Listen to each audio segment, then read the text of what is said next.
Let's just make this simple and plain. I grab this, they won't remember his name. He'll be past tense. Literally go from Ave to memory lane. First. You forgot about the little nine. That thing be going crazy. And since Charlie bit me, it's one finger on the bait.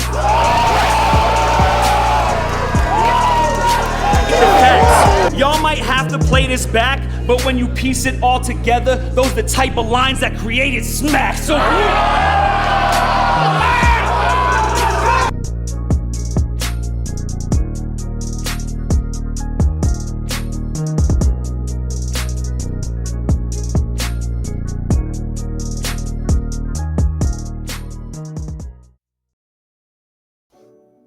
In a time and culture where out with the old and in with the new is a prevalent thing, the most important thing that is needed in the culture to keep it thriving is new talent. One of the best things that ever happened to the culture is the implementation of the Proving Grounds process, where we were able to get new stars, styles, and personas. And as a way to tribute this phenomenon, I'm going to give my top 10 PG battles of all time.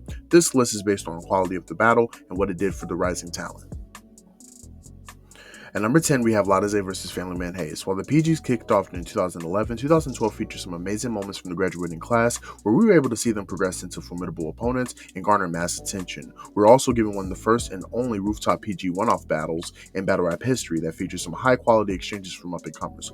While Super Rider and Born was the one that caught major attention, the best battle for that day was none other than this entry. Both participants showcased really good rapping ability and undeniable hunger. This is easily one of the most overlooked PG battles in the catalog.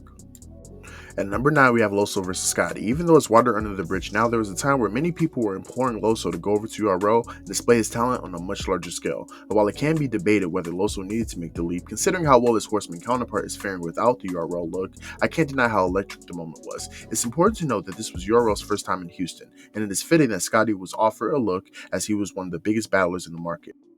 The battle was a fun watch as Scotty delivered one of his best rounds in the first, and Loso gave one of his best performances in his transition over to the URL roster.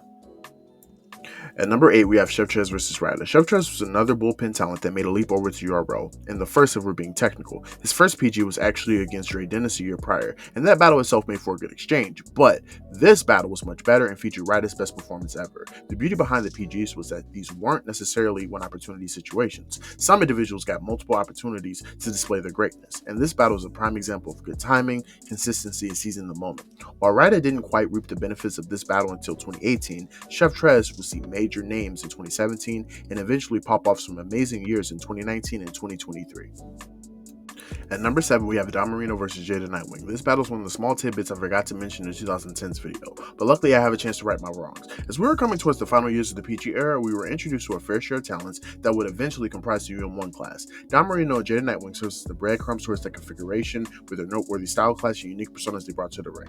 This made for a battle that propelled them into shots and opportunities in 2019, a year well spent on molding the rising talents.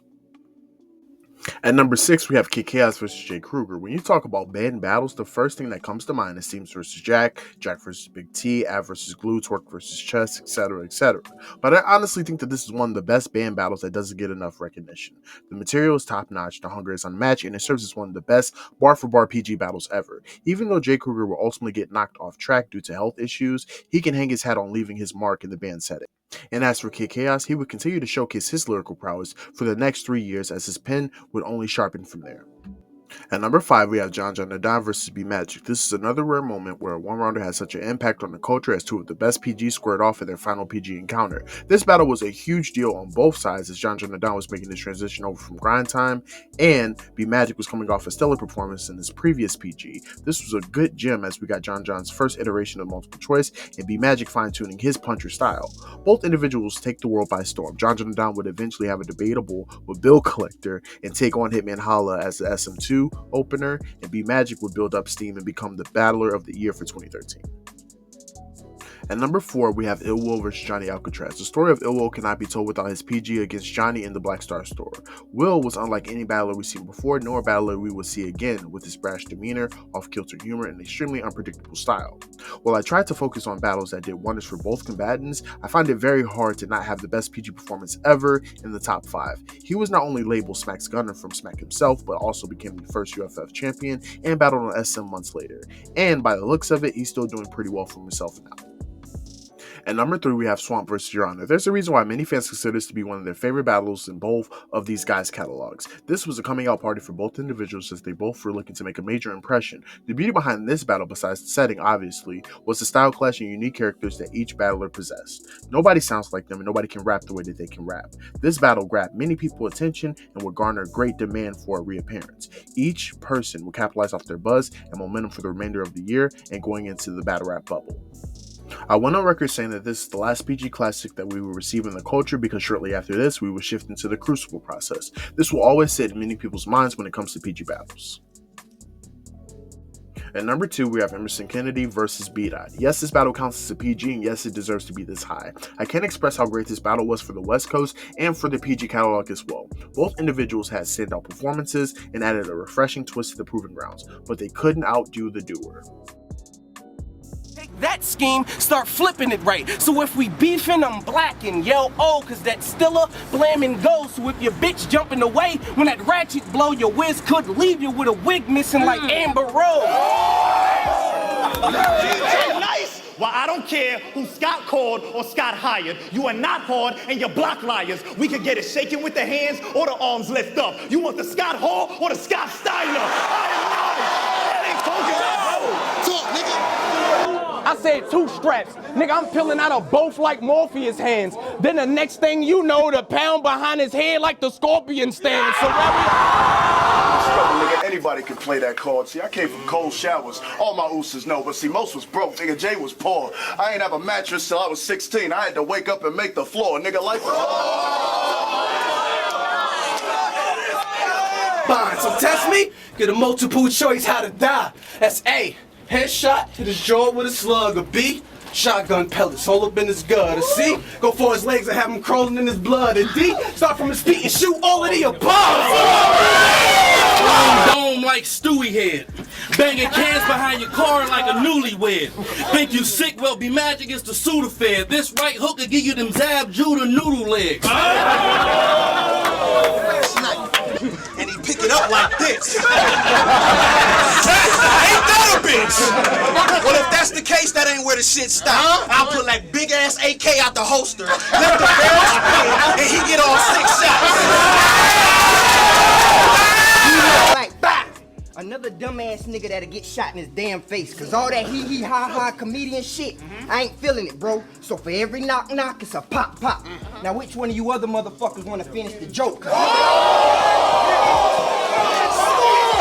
Before we get to number 1, here's a few honorable mentions we wanted to highlight. Take your pick, you know I'm down to fight with my dogs.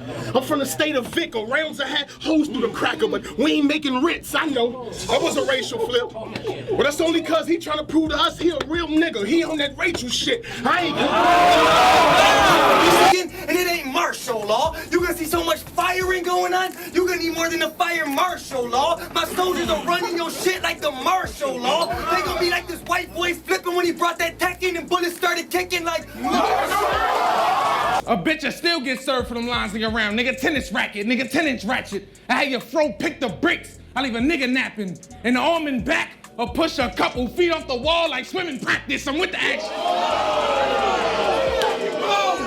Now that was fire, but I'ma get this dude slain. I'll let a billionaire and put him in disguise like Bruce Wayne.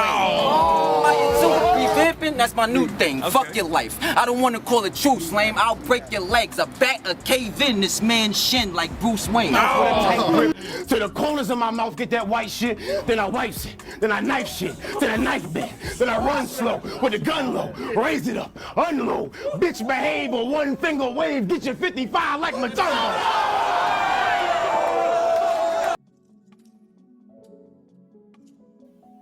At number 1, we have the Magic vs. Clean Paper. The first ever PG release was a milestone for the URL and a milestone for the culture in general. This opened the floodgates for more talents to be developed, more legends to be created, and revigorated the sport as we knew it. The PGs will always be a measuring stick for developmental programs, and this battle plays a major role in that stance.